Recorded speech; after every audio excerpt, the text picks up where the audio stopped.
En direct de cette banlieue, de ce quartier d'Halifax, le quartier de Spryfield, où s'est déroulé cet incendie et où les gens, encore il y a quelques minutes, se déplaçaient pour venir apporter des fleurs, pour témoigner de leur soutien, de leurs condoléances envers la famille Barrault.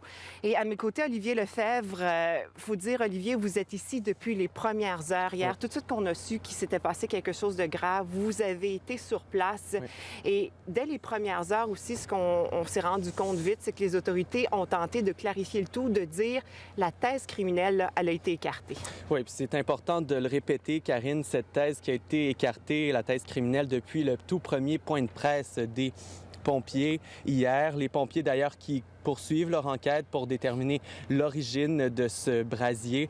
Il disait hier, un chef adjoint des pompiers d'Halifax, qui disait que ça pourrait prendre des jours, des semaines ou des mois même parfois pour déterminer la cause d'un incendie. Donc, les pompiers qui n'ont pas voulu également spéculer sur la cause de l'incendie. Et au-delà de l'enquête, c'est un véritable drame humain parce que, rappelons-le, cette famille syrienne qui est venue au Canada finalement pour offrir un avenir meilleur à ses enfants. Oui, qui sont arrivés en septembre 2017 ici au Canada, en Nouvelle-Écosse. Ils ont été accueillis par un groupe de parrainage bénévoles des personnes qui leur ont montré comment vivre au Canada, comment s'adapter. Donc, cette famille, la famille Barrault, qui s'est installée en premier lieu à Elmsdale, donc c'est tout près de l'aéroport d'Halifax pour vous situer. C'est de là où je vous propose de commencer de retracer le parcours de cette famille. La communauté de Elmsdale, située à une cinquantaine de kilomètres d'Halifax, est la première terre d'accueil de la famille Barrault au Canada. Le père de famille Ibrahim, la mère Kautar et leurs enfants s'installent dans cette maison dès leur arrivée. Lino Ribailly était en contact constant avec les parents plusieurs mois avant qu'ils ne mettent les pieds au pays. Just like you were expecting a baby. Looking forward to come out, so same idea. C'était comme attendre la naissance d'un enfant. Lui et un groupe de parrainage formé de citoyens attendaient cette première rencontre à l'aéroport avec impatience. Pour en arriver là, la famille Barrault en a fait du chemin. Elle quitte la ville de Raqqa, en Syrie, quand la guerre éclate.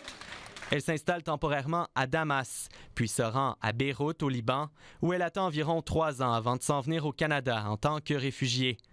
Durant sa vie au Moyen-Orient, Ibrahim enfile les emplois de boulanger à chauffeur de taxi, à travailleur de la construction. Pendant ce temps, Kautar est maman à la maison. Et Ahmed, âgé de 9 ans seulement, travaille dans plusieurs commerces pour aider sa famille. À son arrivée au Canada, il veut être embauché dans le commerce de Lino, près de chez lui.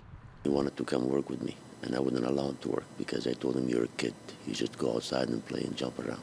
Je ne lui aurais jamais donné la permission. Je lui ai dit, tu es un enfant, tu dois aller jouer dehors. D'autres bénévoles, comme Nathalie Horn, ont aidé la famille Barrault à s'épanouir au Canada. Elle est au chevet des parents depuis la tragédie.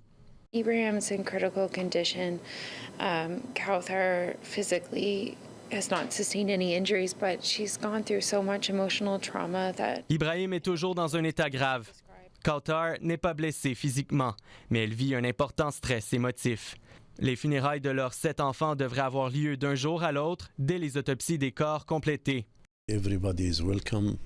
Actually, it gives nice feelings especially for the family. Tout le monde est invité. La présence de tous contribuera à aider la famille. Hopefully we will survive this. Hopefully. Avec un peu de chance, nous serons capables de traverser cette épreuve. Ici Olivier Lefebvre, Radio-Canada, Halifax.